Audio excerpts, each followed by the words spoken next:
سالگرد انقلاب ربوده شده ایران، ضرورت تغییر، نقش مقاومت و حفاظت برای ساکنان اشرف.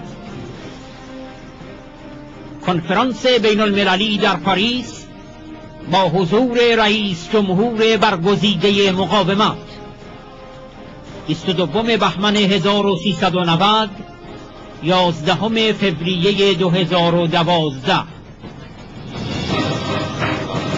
To Ambassador Philip Kráuli, Assistant Secretary of State from 2009 to 2011. You're welcome to take the floor. Well, thank you very, very much. It's a pleasure to return to Paris. Now, I realize that after listening to Prime Minister Bruton, Governor Rendell, I know what my responsibility is here. I'm part of the Support Act. But we are all here, my colleagues on the dais, you, to find ways to support the Iranian people as they and others try to move Iran from the wrong side of history to the right side of history. Now, I was the spokesman at the State Department. I'm now a professor. So let me try to put a little bit of what is happening now in a slightly broader context.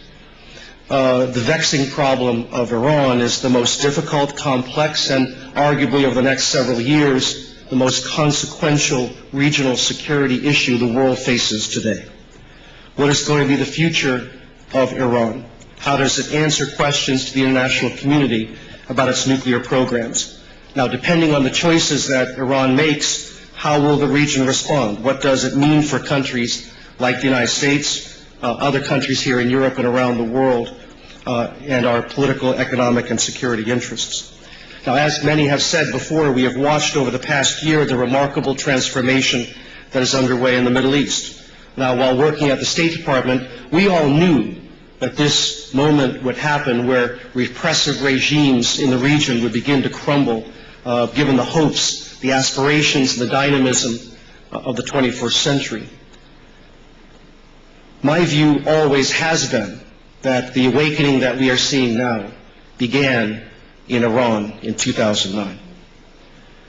And from that push in the aftermath of the flawed election in 2009, we saw the courage and determination of an Iranian people, and it was that began the process of motivating the inspirational movements that we've seen in Tunisia, Egypt, and others.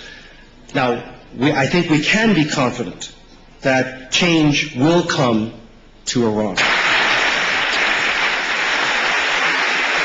How can we be confident? Because we've seen it before.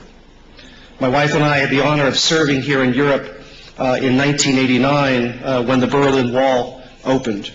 It was a moment and sequence of events that we will never forget.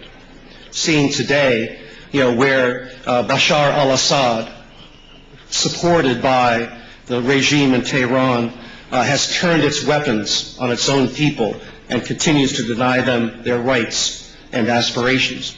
As my very good friend Susan Rice, our U.S. ambassador to the United Nations, said earlier this week in New York, Assad's days are numbered. But with the help of the regime in Iran, unfortunately and tragically, this will take some time. But we are, as we've said here today, inspired by the courage of the Syrian people. And France